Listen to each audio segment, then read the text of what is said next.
in our district YouTube channel. The meeting is now called to order. It is March 12th, 2025, and the time is 6:30 p.m. Our mission is to provide a safe and caring climate and culture in which we engage, inspire, educate, prepare, and empower all learners in partnership with their surrounding community to be successful in today's and tomorrow's society. Heather, can you please lead us in the Pledge of Allegiance?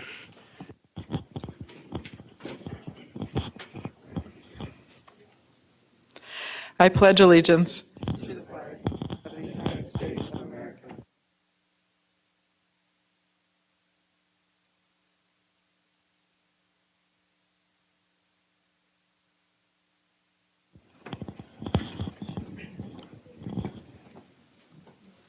Thank you. And then when you're ready, can you please call roll?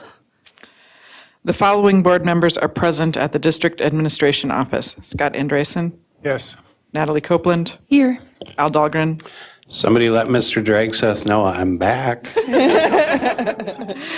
Zach Dorholt, Diana Fenton, Here. Shannon Hawes, Here. Heather Weems. Here. The following cabinet members and staff are present at the District Administration Office. Superintendent Dr. Lori Putnam, Assistant Superintendent of Secondary Education Dr. Jason Harris, Assistant Superintendent of E5 Learning Nikki Hansen, Assistant Superintendent of E12 Educational Services Shannon Avenson, Executive Director of Finance and Business Services Amy Scalarud, Executive Director of Human Resources and Labor Relations, Tracy Flynn-Bowe, Executive Director of Operations, Joel Heitkamp, Executive Director of Special Projects, Gary Ganji, Director of Community Engagement and Communications, Tammy DeLand, Media Technicians, Paul Novak and Gordy Scott, and the custodian on site is Austin Goodwater. Thank you. Then I'm looking for a motion to approve tonight's Board of Education meeting and work session agenda. So move. I have a motion by Scott, a second by Natalie. Heather, can you call vote? Zach Dorholt. Diana Fenton. Yes. Shannon Hawes. Yes. Heather Weems, yes. Scott Andresen. Yes. Natalie Copeland. Yes. Al Dahlgren. Yes. Thank you. Then we have the consent agenda. The consent agenda consists of non-controversial items the board adopts routinely without debate. Any single member may remove an item from the consent agenda by requesting removal at the time the consent agenda is moved for adoption. On tonight's consent agenda, item A, approval of a personnel staff changes. Item B, approval of monthly financial report for January 2025. Item C, approval of monthly treasurer's report for January 2025. Item D, bid award Apollo parking lot improvements. Item E, resolution appointing election judges. Item F, Apollo theater improvements change order totaling $7,182. Item G, approve proposed revised board policy 535, service animals in schools, third reading. Item H, approve proposed revised board policy 527, student use and parking of motor vehicles, patrols, inspections, and searches, minor legal reference change. And item I, approve proposed revised board policy 529, staff notifications of violent behavior by students, minor legal reference change. At this time, does any board member wish to remove an item from the consent agenda? Okay, so looking for a motion to approve tonight's consent agenda as read. So move. I have a motion by Scott, a second by Natalie. Heather, can you call vote again? Natalie Copeland. Yes. Zach Dorholt. Yes. Shannon Hawes. Yes. Scott Andresen. Yes. Al Dahlgren. Yes. Diana Fenton. Yes. Heather Weems, yes. All right, thank you. Moving on to information items. We have 3 tonight. First up, we have the Clearview Fields Partnership presented tonight. We have Joel Heitkamp, Executive Director of Operations, along with Marty Sayer and Heather Heimbrick, that are from the Clear Lake Area Youth Baseball Association. Welcome, thanks for joining us and your partnership. All right. Good evening, Chair Hawes, members of the board, and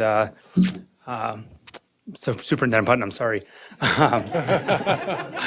Excited here this evening to introduce again our guests, Marty Sayer and Heather Helmbricht, to share the great work that continues to happen with our partnership out at the Clear few ball fields, and a lot of work was done over the course of the fall.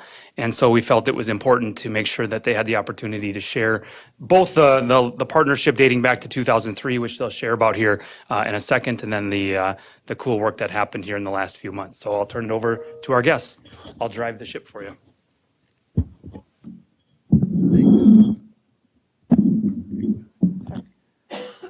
All right, just want to thank you guys for the opportunity to be here tonight. My name is Heather, and I am the current president for the Clear Lake Area Youth Baseball Association. I'm going to refer to it as CLABA moving forward. Just briefly, before I get into the history of CLABA, I just want to share a little bit about myself and how I kind of came to the CLABA organization. I have 5 kids in the St. Cloud School District. 2 of them are still at Clearview. The other 3 have gone through the program. They're all in the Spanish immersion program. When I started out at Clearview, I just love the sense of community out there, both within the school district and within the Clear Lake, Clearwater communities themselves. I'm very actively involved in both of those cities. When we started in the CLABA program, my son started in the program itself, and the organization just kind of brings you into the fold, and so you become a very active part of it. It's great to be able to connect with the parents that are in the program, and then I myself became part of the program. I started as just a member at large with the board, and then over the years I held the role of treasurer and then ultimately president. And so being able to be part of the program for 10 years I was in the program. Still in the program, but just being part of it, you get to see all the needs that are out there and what the kids benefit mostly from. And so the program actually dates back to the early 80s. It was originated by Larry Sakinen, and throughout the years when Clearview was built, the relationship then became a partnership between CLABA and Clearview and the St. Cloud School District in 2003. During that time, we have been able to utilize 4 ball fields out there, as well as we call it the Shack. It's a concession stand / equipment storage for us in the off season. We utilize the fields every year, March through August for the most part.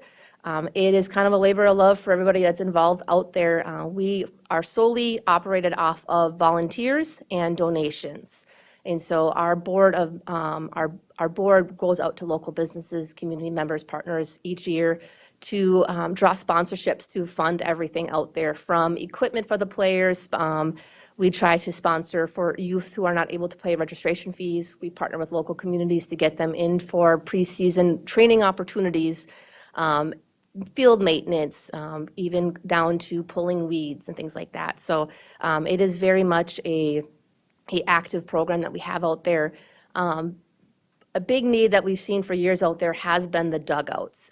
In the summer, the sun is very hot on the kids, and to be able to provide them some shelter from the heat, even on days where it's a little overcast and rainy. And so it has been something that we've been wanting to do for a number of years, but the cost itself was substantial. We have 4 fields out in that complex right now, and to get 2 sets of dugouts. So a set of dugouts is defined as a dugout for both the home team and the opponent team. To get 2 sets of just the structure itself was $20,000. And so we as a board took it upon ourselves to be able to fundraise that. And with the local partners out there, we were able to do that last year. We are working on still putting some like seasonal tarps and screens on it, which we will take off in the winter, but we will have on during the season when the players are out there. Ultimate long-term goal is to hopefully maybe have 4 dugouts, so each field would have their own set, but we do primarily operate off of 2, an occasional 3 or 4 during tournament season. And so today we just kind of want to say thank you for allowing us the opportunity to fundraise and to provide that for the kids that play out there, but then also as just an additional asset for the school district that will hopefully also draw in more community members and more youth to that school district.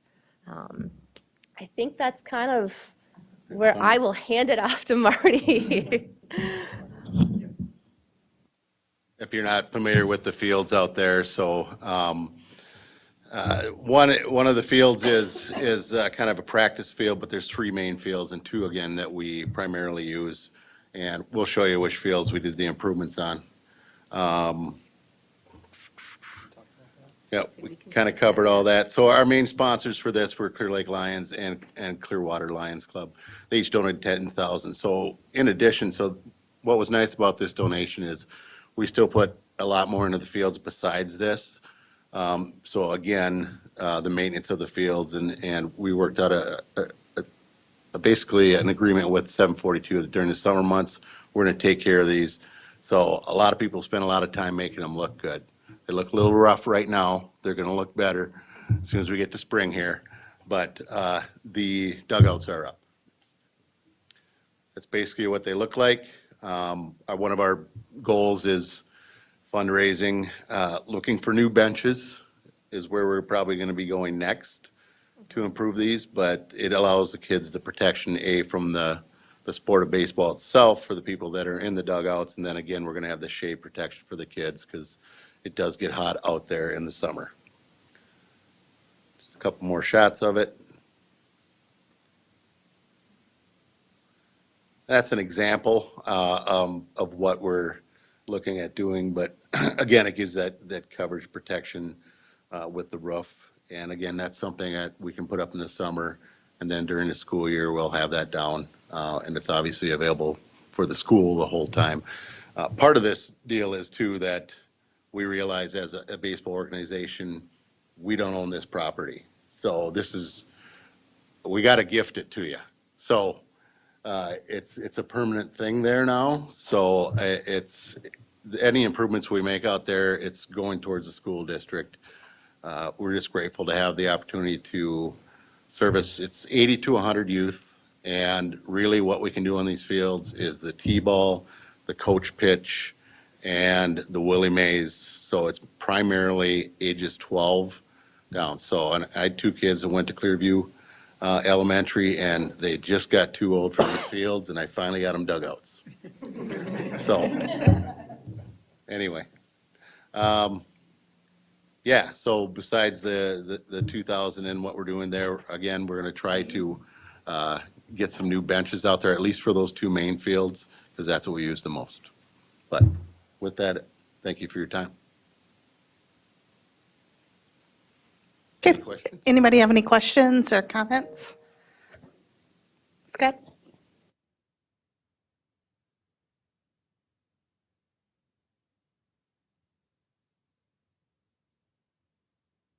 Example, so, but it will be a tarp. There is a hard roof, there's a fenced roof, so if a ball were to come, they are protected. There will be a tarp that will lay over it that we will be able to take on and off that provides shelter from the sun and from any rain. Okay, the same around the sides then? The sides will have something similar. We're working with the vendor right now on the material and the graphics and things like that, because we're trying to stick within the budget that we have for the season. Okay. Yep. So what we're looking at is samples of what it will be. Of the samples of what it could be, yes, yeah, yeah.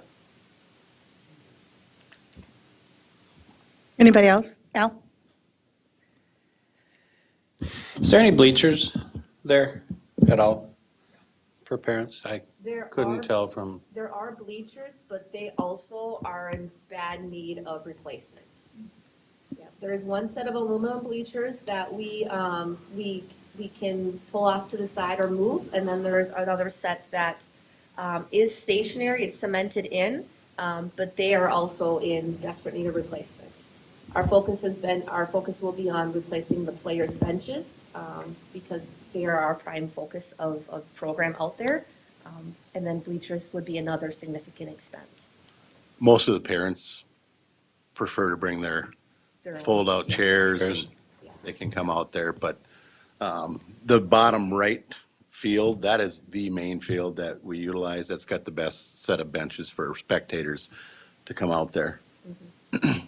But on a tournament weekend, all of those lengths are Yeah. filled with, Tents and chairs. yep, they Yeah. put up tents for shelter and. We pull a couple hundred people in on a tournament weekend.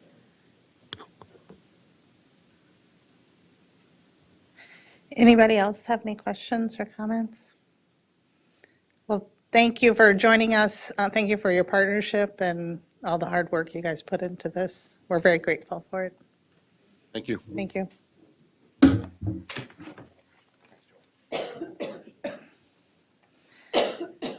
Our next information item is the 2025-26 annual staffing timelines presented by Tracy Flinbow, Executive Director of Human Resources and Labor Relations.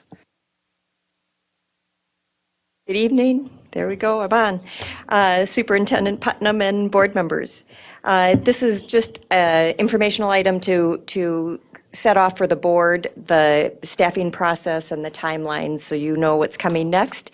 The graph that you have in front of you, that flow chart, has been shared broadly with all of our licensed staff and administrators beginning in January. And I'm just going to review a few of those highlights. On the right side of the flow chart are kind of key dates for teachers, and that starts in the end of January with a staffing survey where each teacher has the opportunity to tell us about their current assignment, to let us know if they're planning to return for next year, and to request any transfers that they might be interested in, either inside their building or to one of our other schools. I was really pleased this year when I got that to see that 91% of our staff said they were returning. So in a time when we're seeking desperately to maintain stability in our licensed staff, that was a really good sign. And so that process kicks off. While they're doing that, the executive team, together with cabinet and administrators, start the process of identifying priorities for the year, so that as we're thinking about the staffing plan, we're organizing around those shared priorities. That starts, again, with administrators, but it goes down and gets feedback from all of our teachers as well. And at the end of that process, the superintendent's team identifies what those staffing priorities will be for the year. And so those are what we've been organizing our efforts around since then. For the board, this is the first event regarding to the staffing. The next opportunity to hear more about staffing will come on April 2nd. Amy and I will be sharing with you any projected changes in FTEs in any of our buildings and in our departments when it comes to secondary. Those changes this year are not largely will not be based on major cuts. We know that we've got some financial vulnerabilities moving into next year because of some changes in funding around compensatory aid, special education aid, ending of literacy funds, and some of those things that will change some of the resources that we've had this year. And so we'll staff accordingly.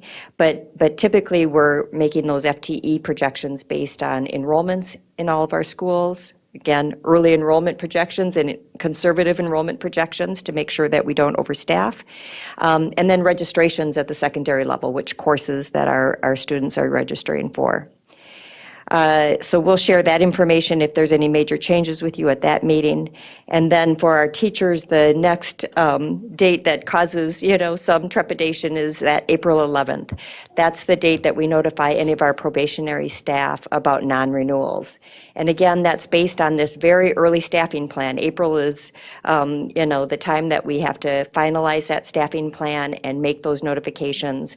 And we know that the staffing plan will continue to evolve through May and June and into the summer. And so even teachers that may get a notice of non-renewal in April may find that there's a position that reopens and that they're back with us again for the coming year.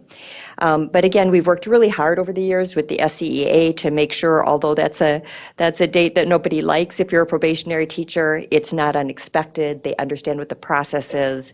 They get high support both from the district and from SCEA in that process. And I think that has gone really well, and that partnership with SCEA has really been useful. So once they are notified on April 11th, that's the end of the week. The next board meeting on April 16th is when the board will see that non-renewal resolution. Typically, there are 20 to 30 teachers out of 900 plus teachers. And again, so it's a small fraction of our teachers, but it's very important, obviously, to those that are on that list. And the board will review and approve that resolution. We reserve the opportunity in May if we have additional changes that require any continuing non-renewals, but typically that's unusual and we'll be through that process in April. I think those are the highlights of that process where, again, I would just emphasize how much work this is. It starts in January and there's just hours and hours and days of work for the administrative team here at the district office and partnering with all of our principals. And we'll, in the week, 2 weeks from now, we'll start full-day meetings and meeting for an hour with every single principal and looking at the wall up there that we create with every single teacher's on the wall on a sticker, and we really take every single placement into consideration as we create that plan for the next year that will give us the best plan for our students. Any questions?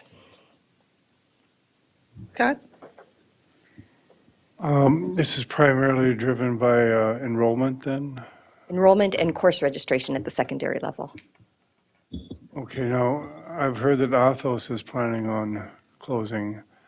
We're making out provisions for that?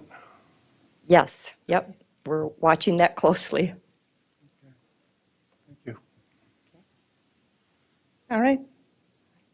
Thank you, Tracy. Thank you.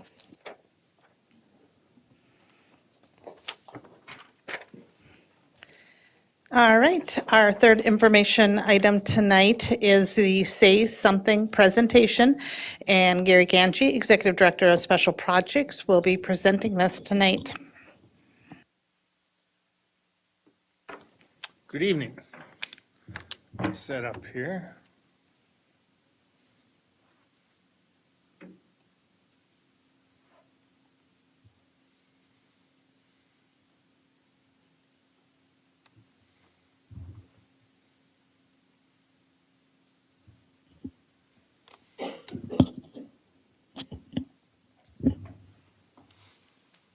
All right, good evening. This evening, I'm going to introduce the Say Something program and the anonymous reporting system that goes along with that program. But before we get to the details of Say Something, I'd like to review where this falls into our work in District 742. Here are the 4 pillars that we often refer to, and safety is the first pillar, and the anonymous reporting would obviously fall right within that safety pillar. We've also visited with you about the Department of Justice Stopping School Violence Grant, and these are the 4 elements of that grant, and then this would be element 2, the anonymous reporting system. Say Something's a program designed around recognizing and reporting at-risk and concerning behavior and situations.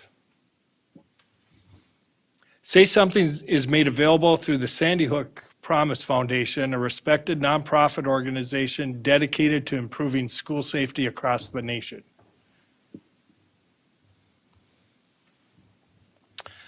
Say Something begins with classroom discussion.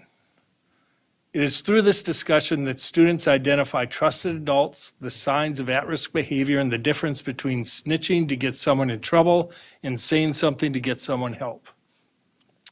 There are many ways to say something. The best way is through a relationship with a trusted adult with whom the student is comfortable reporting. If a trusted adult is not available, or if there isn't a trusted adult, or if a student wants to remain anonymous, Say Something has multiple ways or portals for getting that help.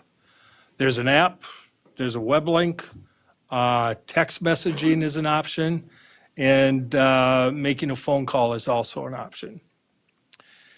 In our secondary schools, the app will be loaded onto all of the Chromebooks, so it'll be front and center for the students. All these methods of seeking help go to a call center that's staffed 24/7 by trained and licensed crisis counselors.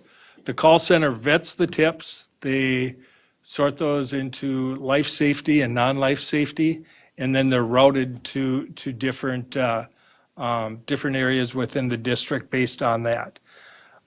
There are really 4 teams that they identify. One is a law enforcement team, which would get all life safety tips. There's a district team that consists of our assistant superintendents and executive director of operations. They would also get the life safety tips. There's what they call a special team. It's our HR administrative team, which I guess is special. We could call it special team. And any tips that come in that are Title IX related or having to do with a staff member go right to the special team. And then there's a school team that would get all of the tips during the day. After hours, the school team wouldn't get the life safety tips. Instead, it would go to the district team, which would be the assistant superintendents and executive director of operations, and then they would determine when to get the school team involved.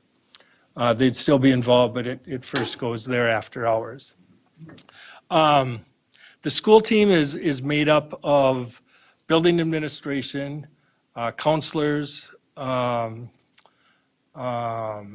social workers, possibly psychologists, deans. Each building has a little bit different depending upon their needs.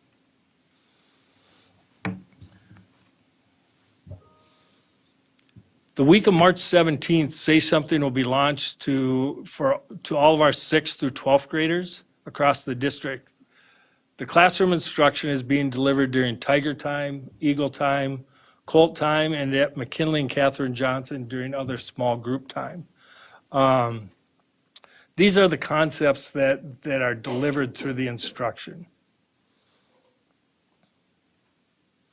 You know, I think the important thing here is we've been working with this product, we've kind of labeled the app Say Something. Say Something really isn't an app. The app is just a portal to get information. Say Something is this. It's the instruction.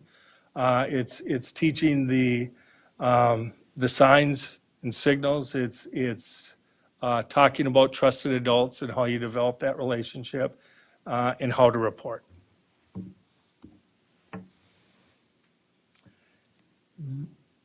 Here's why the instruction is so important. These are reasons that warning signs and signals are not reported. Let's give you a chance to take a look at those. The one that really resonates with me is that one in the middle. This is big to students. They don't want to snitch, and so a lot of time is spent on. It's not snitching if you're trying to get someone help. And I look at that last one, I have to think about how many times I drive by a car accident and think, oh, someone's reported it. You know, and I think students have that same thought as they see things in school. Obviously not car accidents, but here are some examples of the tips that other schools using Say Something have seen. And I think the important message when you look at these is this isn't just about active threat. This is about a lot of reasons why kids need help, and we can get that information through this product.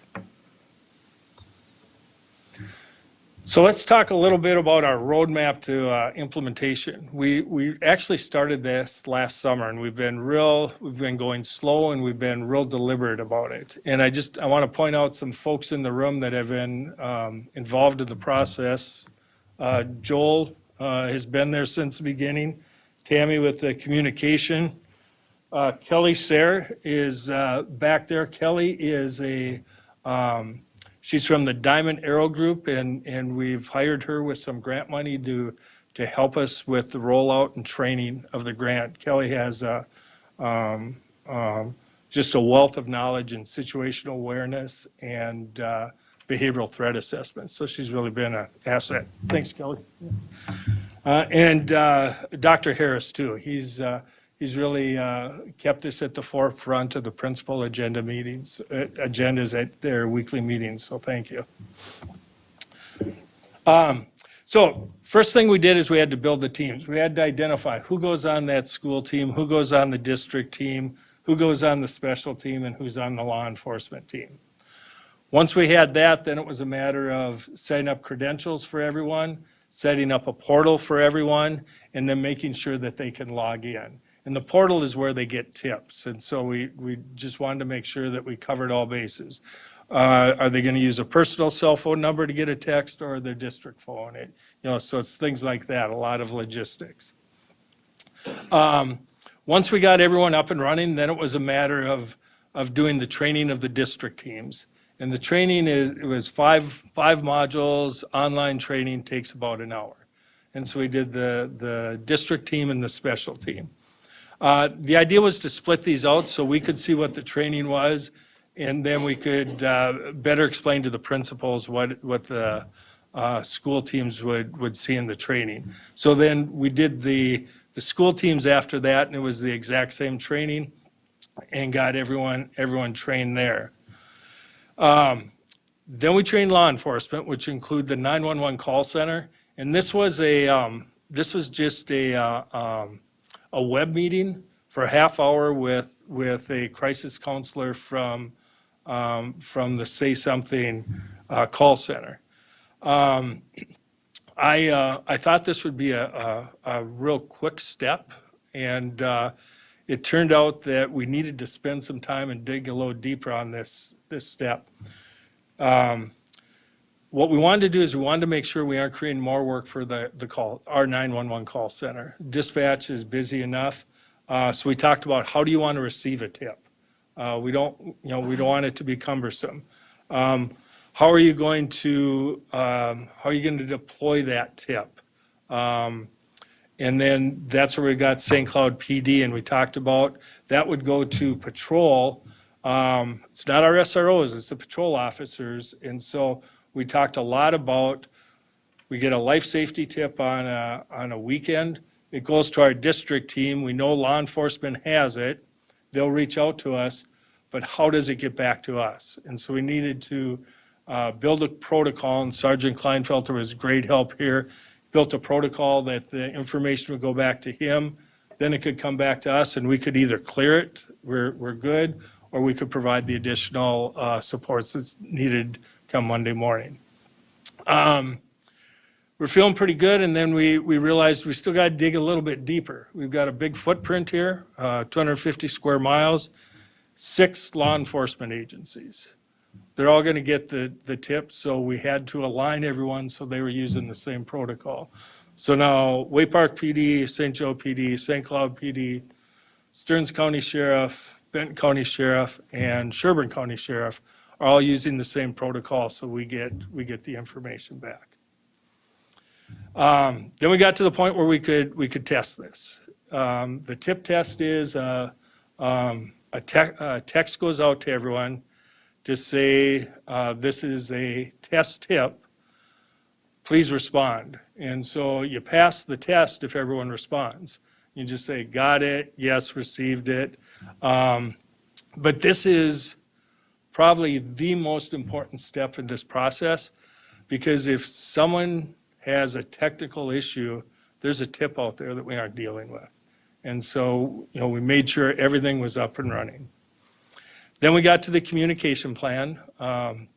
We have a lot of people to communicate with.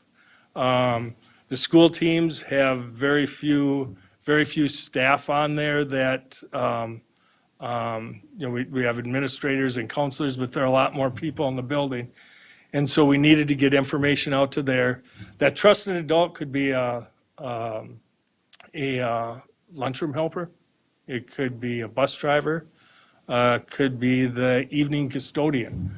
We don't know who it is, so we needed to get the word out to everyone there. And of course, we needed to communicate to families and staff. Next step was the teacher training. And this was modeling by the principals. There's a video to show. We created a study guide, a discussion guide for staff, and then the principals modeled it, and then the teachers will be delivering it to students next week. Family communication will go out at the end of this week in 3 languages. Along with that, our Equity Services Department has had Say Something on the agenda of the family meetings for the past 2 months to make sure we don't run into any language barriers, so that everyone understands. And we also wanted to make sure there weren't any cultural concerns out there that we were overlooking.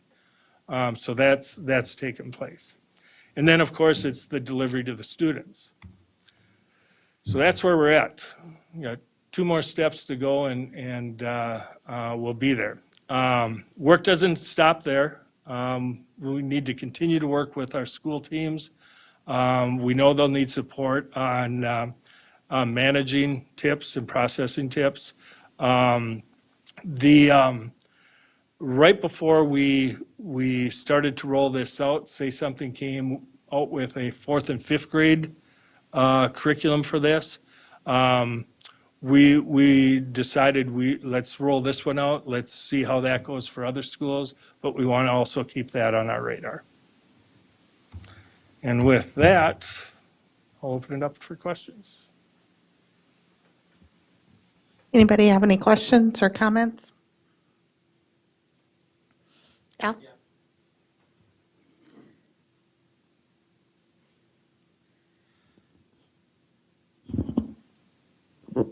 Give me an overreaching goal. Maybe I'm missing it. I don't, what's our goal with this? What are we aiming at? Are we looking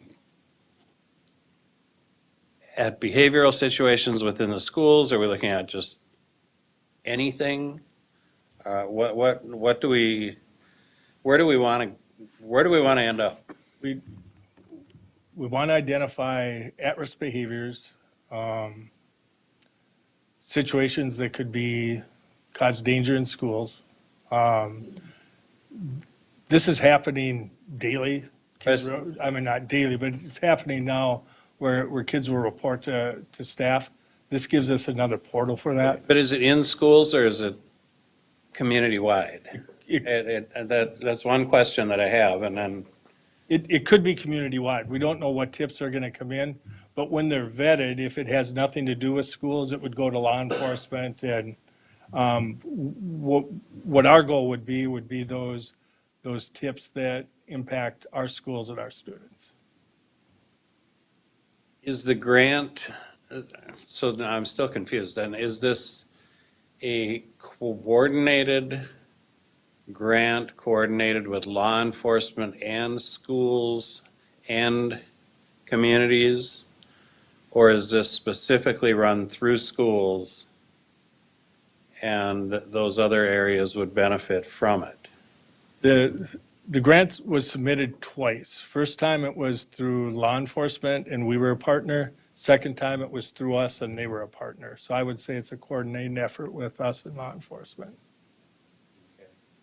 And how long is the grant for? 3 years. Okay, and what's the cost of the grant? What's the annual cost of this program? Of this program, you're going to love this answer. It's free. Free. We wrote a anonymous reporting system into the grant. Before we did that, this is something we've had our eye on for years. Before we did that, we applied for the Sandy Hook Foundation. They have a grant in for their product, Say Something. And they pick a couple schools a year. We put in, kind of forgot about it. And then once you're in, they pay for everything from here on out. Is it free? So when you say there's no cost, is it we can continue, so it's a 3-year grant to get it set up and running. Yep. We can continue using it forever as long as they provide it Around, yeah. at no cost. Is there any annual cost in just in operating and continuing the program to the district? I just, so oftentimes you get grants, you jump all over a program, you find out it's beneficial, and then the grant ends and program Correct. ends. Yeah. And- The grant has 4 pieces. So when we're talking about the sustainability, I'm talking about this one being free. I don't see a lot of costs. We visited with Elk River who are using this. They use their annual training with students as one of their 5 drills for the year. And it aligns well. So it's something we're already doing. We aren't doing the workbooks. We aren't doing any of that. The videos provided. So the cost of this one, no, I don't see any.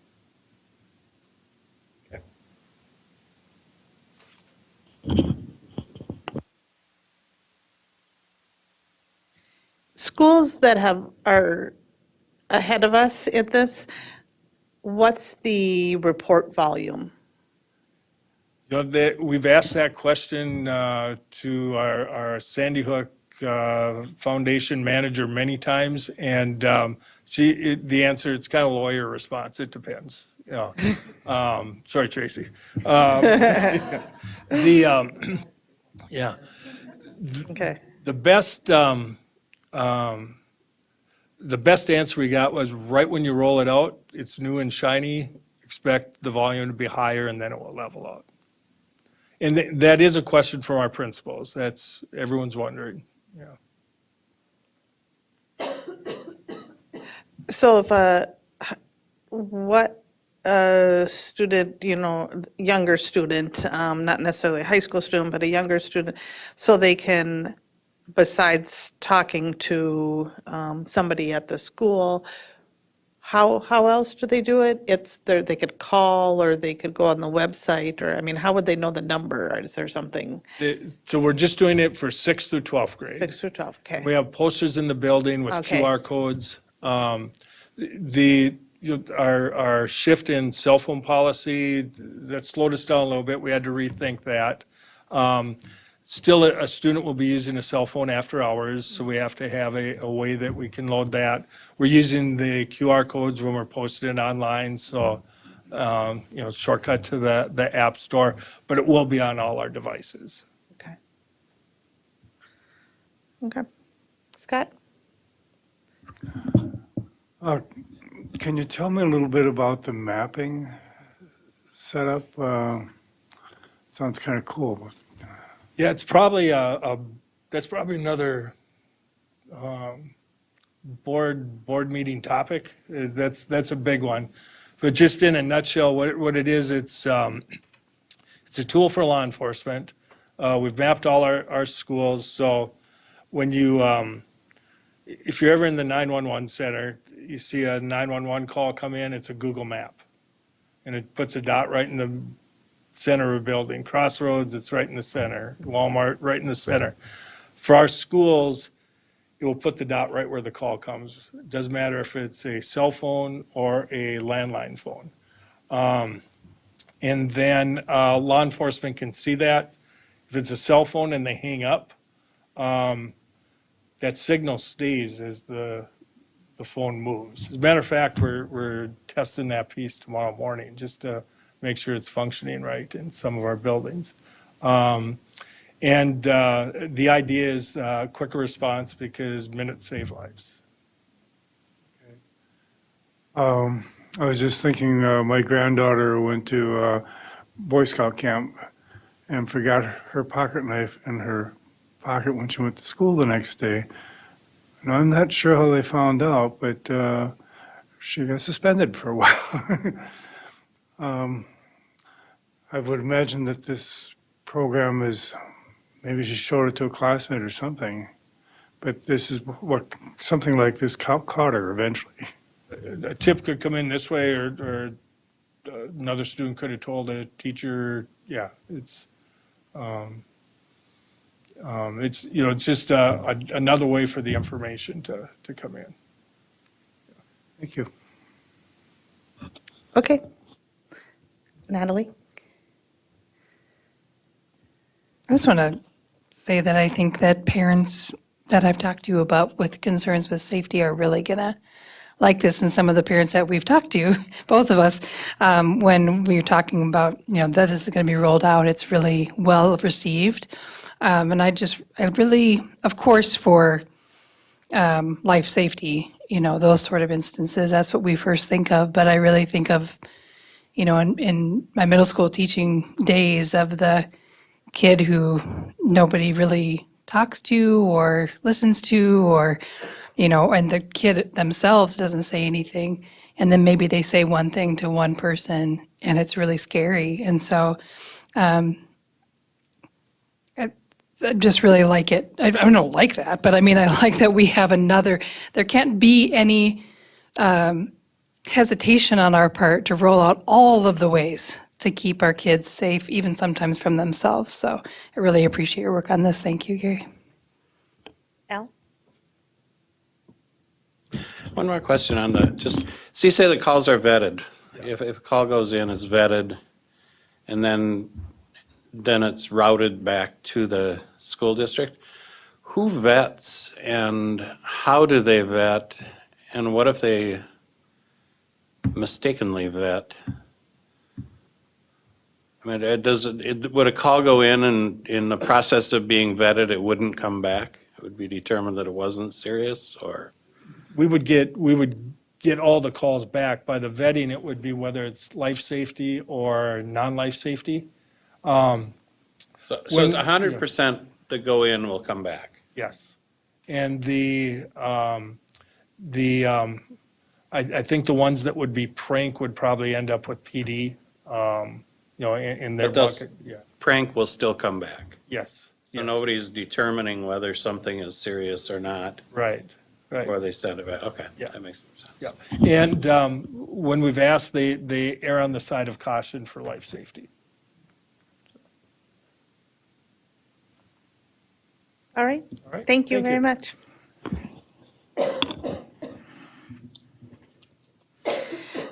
Okay, next we're moving on to the reports. We have the Board of Education Standing Committee reports. I believe we just have one report tonight, Board Development Policy and Governance Committee Chair Zach Dorholt. Do you have a report? And, oh, we'll keep them rolling.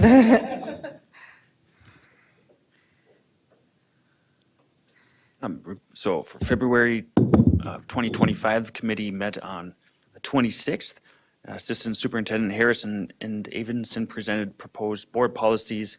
Policy 707 regarding transportation for public school students. Policy 527, student use and parking of motor vehicles, patrols, inspectioned and searched. And proposed board policy 529, staff notification of violent behavior by students. The three policies were reviewed and recommended to move forward for tonight's board meeting. That is. Thank you. Board Finance Audit Committee Chair Heather Weems. The Board Finance Committee met March 10th. Amy presented us with a proposed tiered fee structure for facility rentals, including reviewing a proposal to move to a tiered fee structure for our community education facility rental fees. The new structure would have different rental rates based on the type of organization, with the first priority for the use of district facilities for district use. It's consistent with how many districts structure their rental fees, including surrounding districts. The district would also do an analysis of the current fee structure.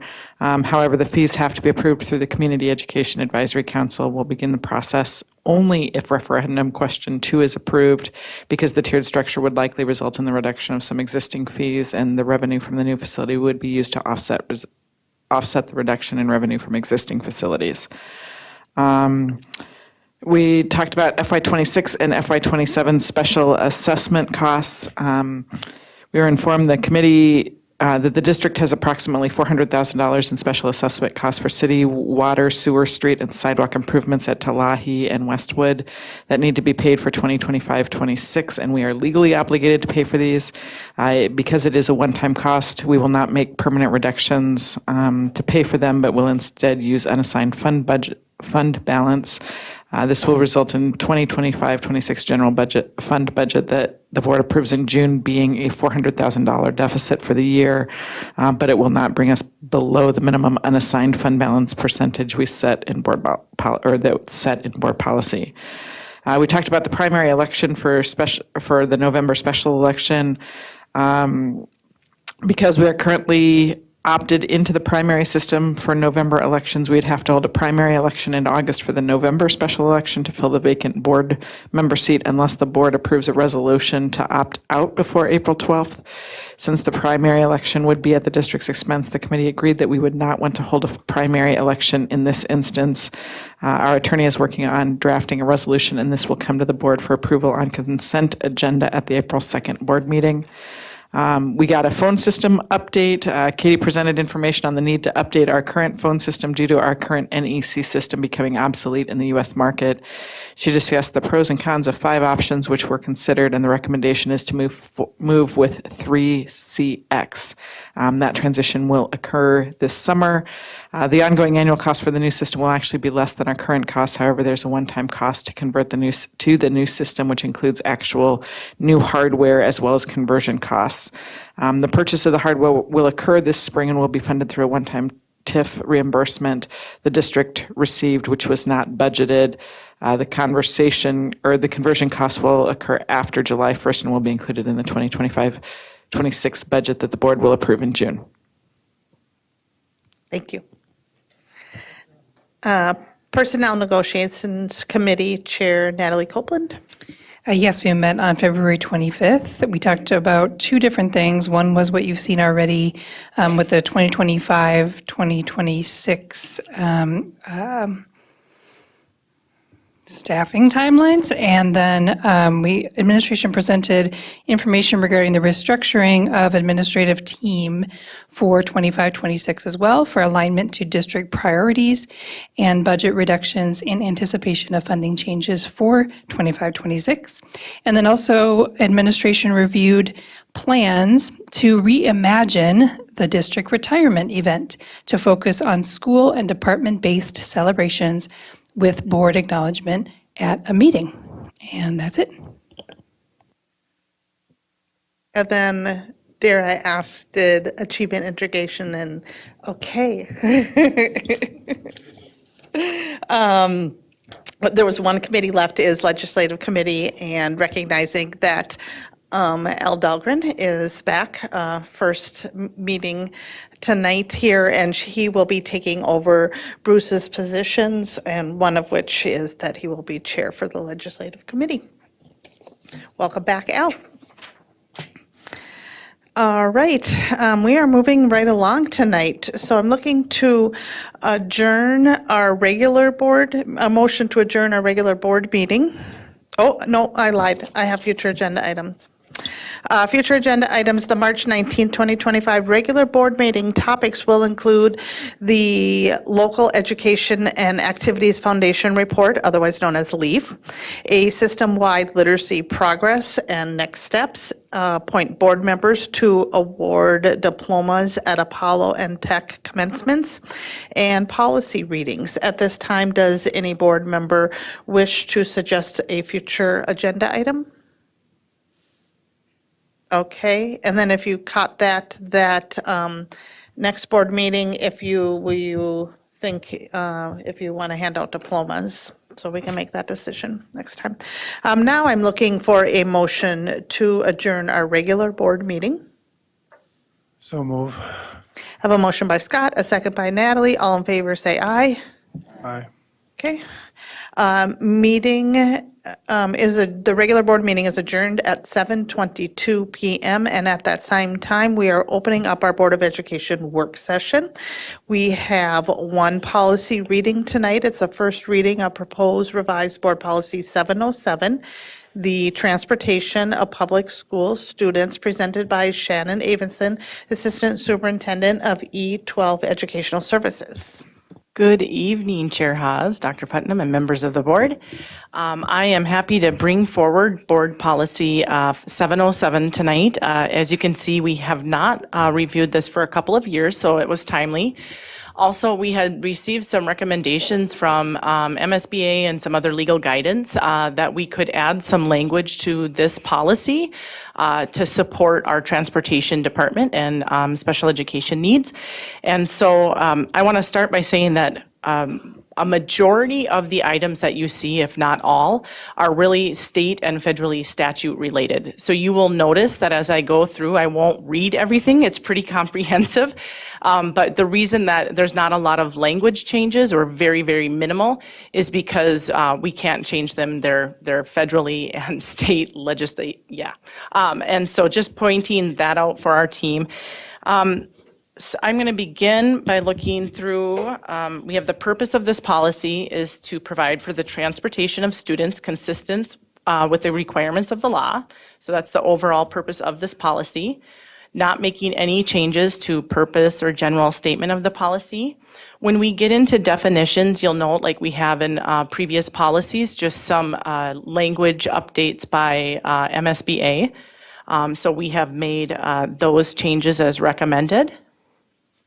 The removal of the references to the statutes, but as I've noted before, those statutes, and what you'll notice at the end of this particular policy, the list of statutes and references is quite long. So that's where all those legal mandates are coming in for this.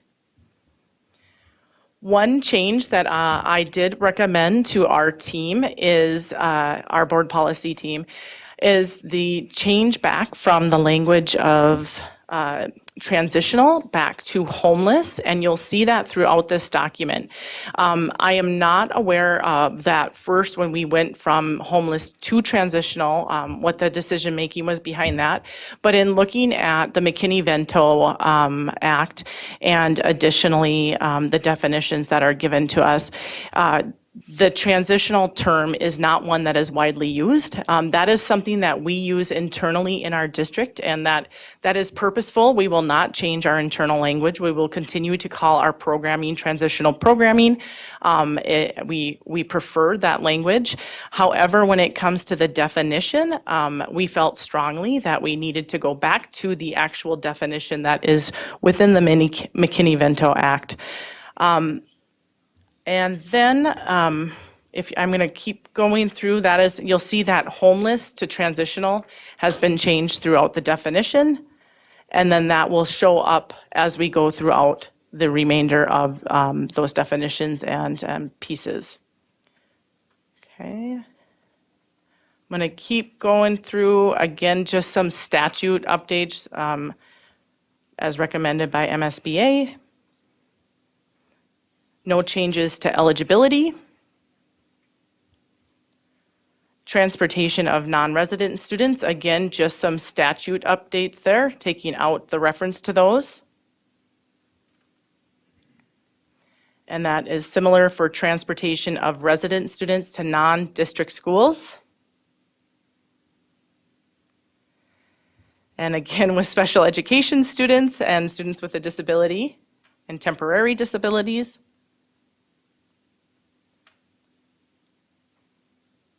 Again, that reference change from transitional back to homeless. I think the other key piece to reference there is that when we use that phrase transitional, we are being much more comprehensive. And so we want to make sure that we're following the policy and being specific to that definition. So the use of the term transitional does widen that and would increase some potential needs for additional transportation. So we wanted to narrow that back down to the intent of this policy. No changes to availability of services other than that statute reference elimination, and same for manner of transportation. And similarly for restrictions. Now, you'll notice we're getting into, this is where we are making a recommendation to add quite a bit of language here.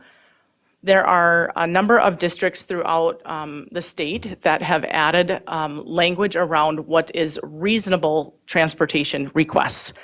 And so MSBA does not give model language or guidance around this in their model policy.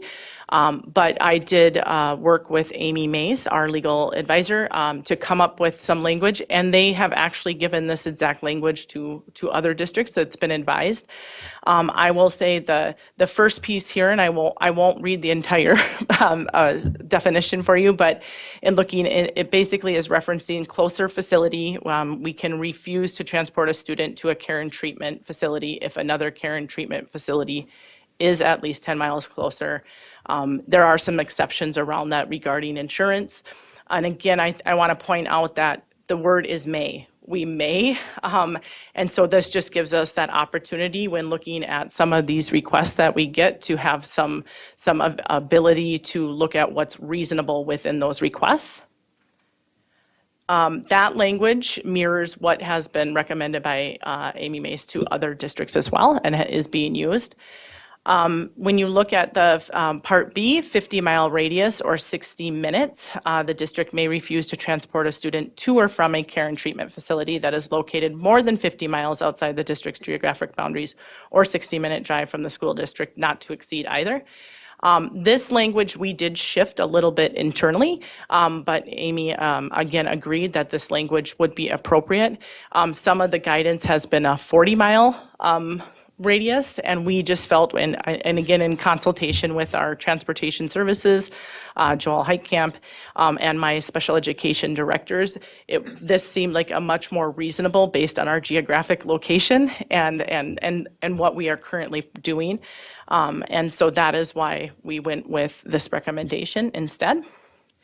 And again, the Part C, regular operating hours, we may refuse to transport a student to or from a care and treatment facility outside our district's regular operating hours. And we actually had that question come up recently, and so this is a good, reasonable clause to put in here. And again, when Amy Mace gives this guidance, it really is around case studies and things that have come up with MDE to make sure that what we're putting in our policy is something that that will be able to follow through with. And then lastly, item D. This is language that my special education directors, myself, Joel Heitkamp, this was language that we wanted to add to just make sure, because this is what we're currently doing. We have a lot of consultation between our special education team and our transportation team because we get a number of requests, and we want to make sure that we're being really thoughtful about those requests and trying to make sure that we're not stretching our transportation department too far. So when we have this language, the district reserves the right to set transportation times in consultation with IEP, 504 teams, and transportation services. The team should consider both the student's day treatment program needs and their educational needs. It's just a reminder of our teams to do that. It's just a reminder that we want to do that in consultation and consider all the student needs. But for example, we can have a request to have a student go to a day treatment facility 2 days a week. They could ask to go to a daycare 3 of those days a week and then home 1 day a week. What happens is we have to run those routes. And so really this is about giving us some reasonable language so that we can look at what our transportation department and our IEP teams, what we're maybe doing for other students that are already at that site, and work around those pieces to make sure that we're being not only reasonable, but that we are making sure that our budgets stay within the means for transportation as well. So, again, that language was something I shared with Amy, and she said that felt really comfortable to do that. We just want to make sure that we would not reduce a student's time at a care and treatment facility due to this. It would just be a way of being thoughtful about when those times should occur. No changes to fees, other than those statute changes that you see there, just some removal of those items. And then again, our long list of legal references at the end of this policy and updates to those language pieces in those references as well. Anybody have any questions on Any this policy? questions? All right. Thank you, Shannon. Thank you. Okay, last up tonight, we have schools updates. We have Nikki Hansen, Assistant Superintendent of E5 Learning, Dr. Jason Harris, Assistant Superintendent of Secondary Education, and Shannon Davidson, Assistant Superintendent of E12 Educational Services, presenting. Perfect. Good evening, Chair Haas, Superintendent Putnam, and members of the board. Tonight, for our elementary update, we get to highlight our Westwood Wildcats. Here for our first picture of safety, you're going to see our second graders here in the Safety Around Water program at the YMCA. Here, they worked on skills such as floating on their back, floating on their stomach, getting comfortable around water, discussed life jacket safety, and identification of lifeguard skills. Here you see their example of belonging, and this is Miss Penna's kindergarten dual language immersion class that had a celebration performance in honoring the independence of the Dominican Republic and performed at the February Student Assembly. Students danced and performed multiple songs. Here is an example of collaboration in Miss Reynolds' 5th grade class working on a STEM project. This was a team building and collaboration as a themed project, and they worked to see which group could build the highest tower using marshmallows and toothpicks. And then lastly, there it comes. Our picture around excellence in high expectations and high supports is our Westwood robotics team, who finished in 2nd place at the state robotics meet here in the first week of March. They lost by 1 point to not advance to the nationals in Texas this year, and our team finished 4th place at state. Go Wildcats. All right. Good evening, Chair Haas, Superintendent Putnam, board members. We just wrapped up winter activities season, so over 500 plus students took part in activities. Shout out to the students that participated, the coaches, the refs, the ADs, all the things to make a good experience for our students in that time. So here's just a quick one around safety. Our Apollo and Tech student leadership teams continue to work with Minnesota High School League and other schools across the state to specifically focusing on safe, respectful, inclusive environments. You see a couple of pictures here where they were at a Wilmer event in early November, and they do this big thing now with the schools. They change their T-shirts with each other, right? And so if I'm a tech student and I might be a St. Michael student, and then we have an activity where we get to know each other. So that's just a quick way of sharing safety and collaboration around that. And then the next one is our specifics and Lagging in time, I apologize. I pushed the button a while ago. that's all right. I should know that. I should know the slides though, so even without you clicking, Shannon, so all good. Just a sense of belonging.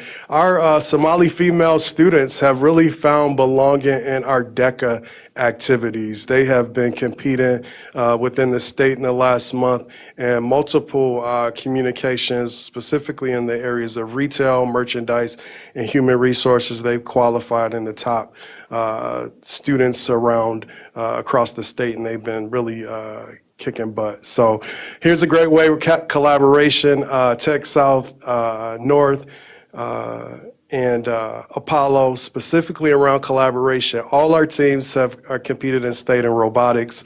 A couple of teams are getting ready for Worlds. When you look at our future problem solvers on North and South, they're moving right along to compete in the state April 12th, and then when you look Apollo Swim and Dive. And so collaboration around working together, our students are really competing at a high level. We can't shout out enough of what we see in our students and doing a great job there. And then just high expectations, high support, and excellence. You have the first picture, Isaiah Washington. He just broke the school record with 2,500 plus points in Apollo basketball. He's staying home and going to St. Cloud State. You have the three activities around academics, activities, and I'm missing something. My eyes are getting. Shannon, we got to get this thing bigger. My eyes are bad, right? All our students today have to have a 3.0 and specifically competing in the classroom and in their activities. You had our students, the two young ladies down at the bottom crush around dance. The Tech Girls gymnastics teams is a co-op crush with all our surrounding schools. They're just got down to state. We had our wrestlers just compete at state, and they've done a great job. I think it was second in Kenning. And then we have fencing. One of our students just had a good fencing experience. So just a wide range. Shout out to all our activities and athletics and all the things that happen around that. All right, I did push the button a while ago.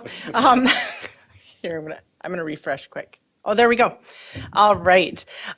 This picture is showing you that in January, our special education supervisor, Jack Peterson, provided trauma and ACEs training for tech staff. They had some choices training on those days, and so we have about 30 tech staff who elected to do trauma and ACEs training.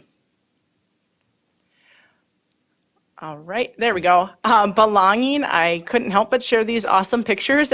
These are Apollo students who are very Apollo proud and love to cheer on their peers at activities. This, I have to thank Jen Robach for these great pictures.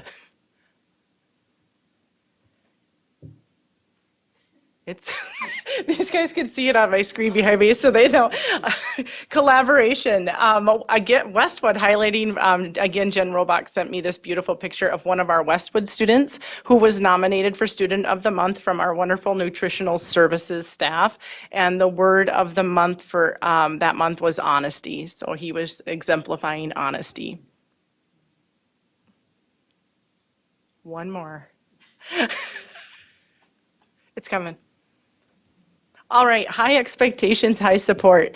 Our base curriculum, it is a tier 2, tier 3 curriculum that is a virtual tool that is being used to support students in teaching skills and strategies in a wide variety of areas, including solving conflict, stress, anger management, chemical health awareness. As of the end of January, over 1,580 modules have been used district-wide. We started out with it at secondary schools as kind of a pilot last year. This year, some of our schools have just taken off with it, and even our elementary schools have been asking for this curriculum. And the response from students and staff has been really positive. It is a very effective way for staff to be able to give a student on a lesson, let's say they are in school suspension for a conflict that they had with a peer the day before. There are lessons around that they can give to that student. And student response has been that it is engaging, that the lessons are very engaging. So we've been excited to see the number of students and staff that are utilizing this program. Thank you. Okay, thank you.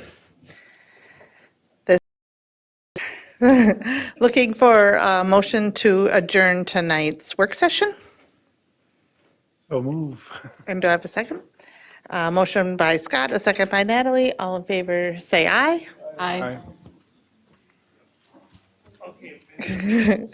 Meeting is adjourned, 7:41 PM. This is exciting. It's warm, it's not too dark.